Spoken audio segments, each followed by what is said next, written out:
శ్రీ మహాగణాధిపతయే నమః.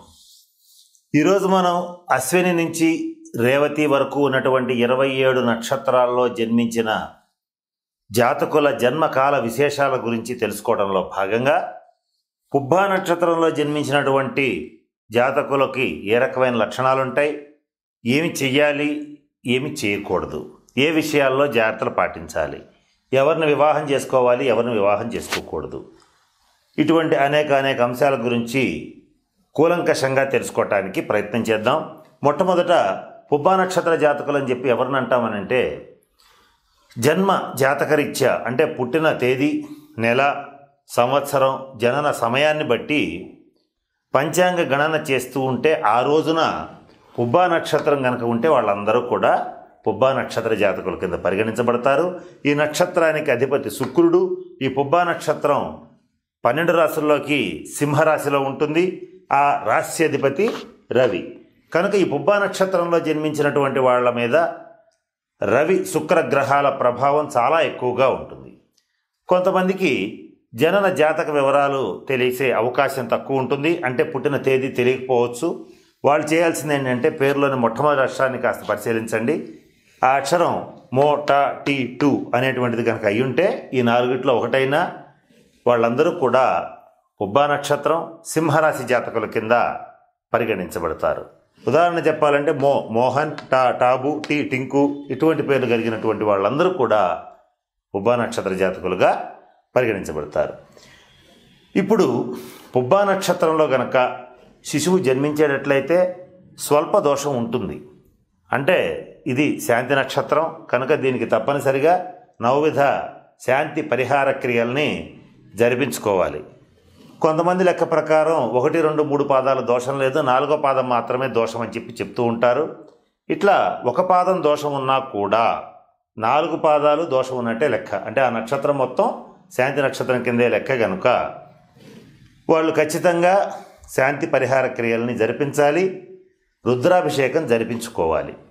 జరిపించుకోకపోతే శిశువుకి కానీ తల్లిదండ్రులకు కానీ కొంత అనారోగ్య సూచనలు, కొంచెం ఇబ్బందులు వచ్చే అవకాశం ఉంటుంది. ఇకపోతే ఈ పుబ్బా నక్షత్ర జాతకులకి సహజంగా ఉండేటువంటి లక్షణాలు ఏంటంటే మంచి ధైర్య సాహసాలు ఉంటాయి. పెద్ద పెద్ద కార్యక్రమాలని చాలా సునాయాసంగా నిర్వర్తించగలుగుతారు. మంచి దయా దాక్షిణ్యాలు, జాలి, దయ ఎక్కువగా ఉంటాయి. అలాగే శుచి శుభ్రతలకి బాగా ప్రాధాన్యత ఇస్తారు. సాధు స్వభావం ఉంటుంది. అంటే వీలైనంత వరకు ఎవరిని నొప్పించకూడదు అనేటువంటి స్వభావం వీళ్ళకి ఉంటుంది. స్నేహితులకి మంచి విలువిస్తారు, స్నేహానికి ప్రాణం ఇస్తారు. ఇటువంటి మంచి లక్షణాలు ఈ పుబ్బా నక్షత్ర జాతకుల్లో ఎక్కువగా మనం చూస్తూ ఉంటాం. ఇకపోతే ఈ పుబ్బా నక్షత్ర జాతకుల ఆహార విహార నియమాలు ఏంటంటే వేడిగా ఉండే ఆహారం, మసాలా దినుసులు, మాంసాహార ప్రియులైతే మాంసాహారం, అలాగే స్పైసీ ఫుడ్, జంక్ ఫుడ్ ఇటువంటివి ఎక్కువగా తీసుకోవడానికి ప్రయత్నం చేస్తారు. కానీ వీళ్ళది జన్మతః కొంతవరకు వాత ప్రకృతి అవ్వటం వల్ల వీళ్ళు ఈ ఆహార విహార నియమాలు పాటించాలి. పాటించకపోతే స్థూలకాయం కానీ, కొంచెం వయసు పెరిగిన తర్వాత జాయింట్ పెయిన్స్ కానీ ఇటువంటివి వచ్చే అవకాశం ఉంటుంది.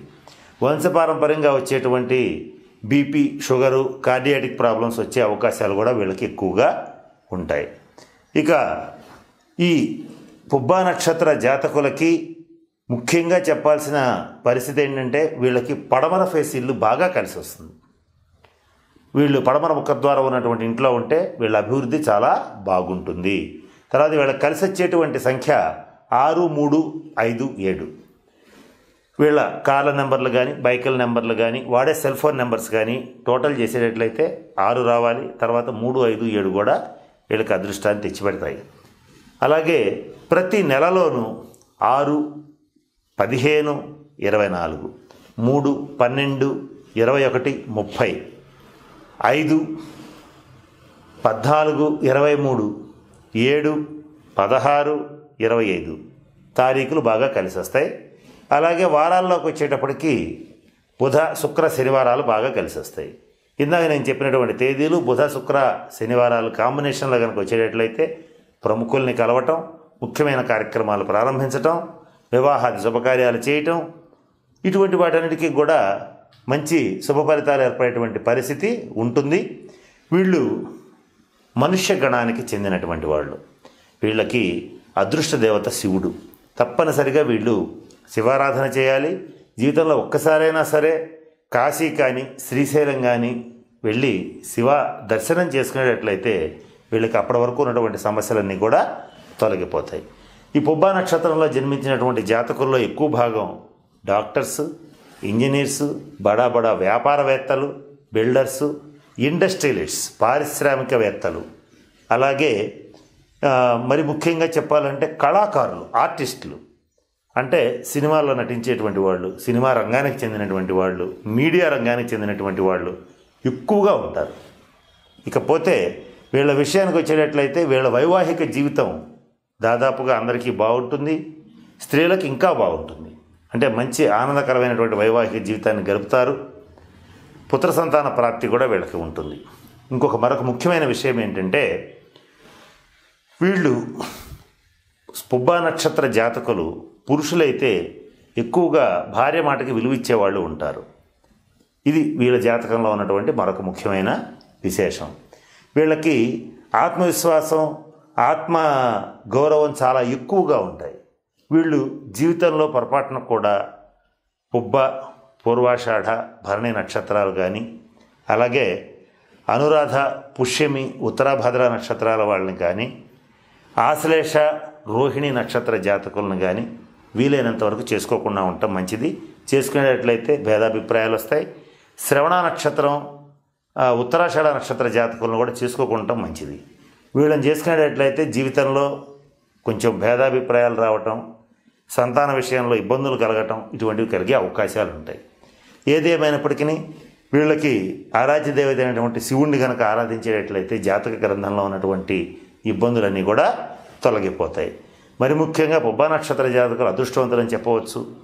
పుట్టిన దగ్గర నుంచి గ్రాడ్యువల్గా జీవితంలో డే బై డే అభివృద్ధిని సాధించగలుగుతారు. వారితో పాటు వారి పక్కన ఉన్నటువంటి స్నేహితుల్ని కూడా చక్కగా మంచి స్థితికి తీసుకువెళ్ళడానికి ప్రయత్నం చేస్తూ ఉంటారు. ఏది ఏమైనప్పటికీ కూడా ఈ పుబ్బా నక్షత్ర జాతకులు 27 నక్షత్రాల్లో ఉన్న వాళ్ళలో అదృష్టవంతులనే చెప్పాలి. కొద్దిపాటి ఇబ్బందులు ఏం జరుగుతాయో చెప్పాం. అటువంటివి జరిగినప్పుడు తగిన శాంతి పరిహార క్రియలను జరిపించుకునేటట్లయితే ఆ ఇబ్బందుల నుంచి బయటపడతారు. కనుక నేను చెప్పిన అన్ని అంశాలని దృష్టిలో పెట్టుకుని చక్కగా వీళ్ళందరూ కూడా అష్టైశ్వర్యాలతో ఉండాలని మనస్ఫూర్తిగా ఆ పరమేశ్వరుని ప్రార్థిస్తూ సెలవు తీసుకుంటున్నాను. స్వస్తి.